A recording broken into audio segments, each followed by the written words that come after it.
1500 लोग गहरे समंदर में समा गए।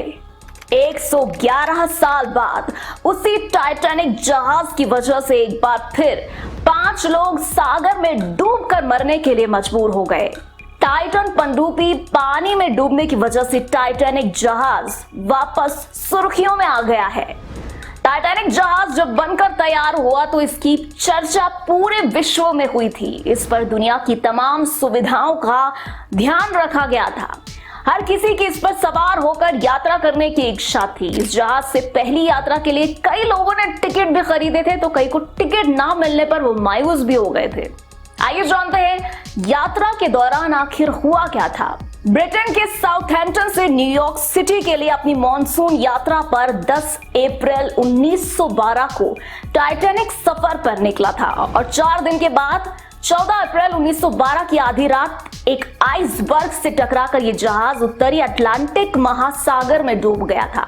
हादसे में 1500 से अधिक लोगों की मौत हो गई थी। 706 लोगों को किसी तरह से बचा लिया गया। British shipping company white star line को 3 ओलंपिक क्लास जहाज बनाने का जिम्मा सौंपा गया था। टाइटैनिक का निर्माण कार्य 31 मार्च 1909 को शुरू हुआ था। उत्तरी आयरलैंड के बेलफास्ट में स्थित हॉलैंड एंड वुल्फ शिपयार्ड में इस जहाज को तैयार किया गया था। टाइटैनिक को तैयार करने में उस समय $7.5 मिलियन का खर्चा आ गया था। जी हाँ, 31 मई 1911 को इस विशालकाय जहाज को लोगों के सामने प्रस्तुत किया गया और इसे देखने के लिए 10,000 लोग इकट्ठा हुए थे।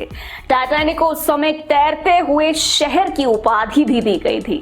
इस जहाज की लंबाई देखकर उस समय लोग हैरान हो उठे थे। इसमें हर सुख सुविधाओं का ख्याल रखा गया था। टाइटैनिक एक रॉयल मेल शिप भी था और इसीलिए जहाज पर 3000 बैग मेल्स भी थे। टाइटैनिक पर बनी फिल्म को भी कई पुरस्कार मिल चुके हैं। वॉशिंगटन पोस्ट की रिपोर्ट के मुताबिक टाइटैनिक जहाज इंपीरियल स्टेट बिल्डिंग जितना ऊंचा था, यानी कि इसकी ऊंचाई करीब 17 मंजिला इमारत के बराबर थी। इस जहाज की लंबाई फुटबॉल के 3 मैदानों के बराबर थी।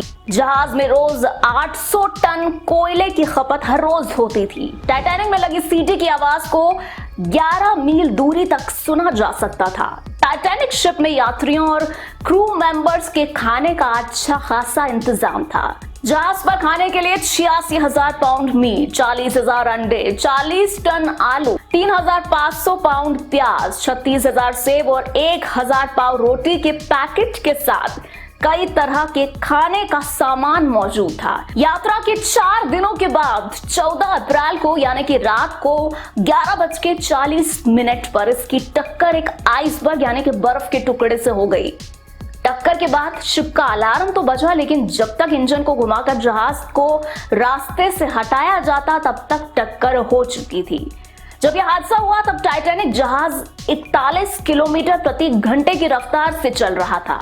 टक्कर के तुरंत बाद टाइटैनिक में तेजी से पानी भरने लगा और करीब 3 घंटे के बाद जहाज का अगला हिस्सा समंदर में डूब गया और इसका पिछला हिस्सा ऊपर उठ गया। इसके बाद जहाज के 2 टुकड़े हुए और करीब 2 घंटे में ये पूरी तरह से समंदर में डूब गया। टाइटैनिक शिप के कैप्टन स्मिथ इस यात्रा के बाद रिटायरमेंट लेने की तैयारी कर रहे थे, लेकिन ये सफर ही उनकी जिंदगी का आखिरी सफर साबित हो गया। इसके बाद समुद्री जहाजों की सुरक्षा के लिए रडार जैसे उपकरणों का इस्तेमाल किया जाने लगा।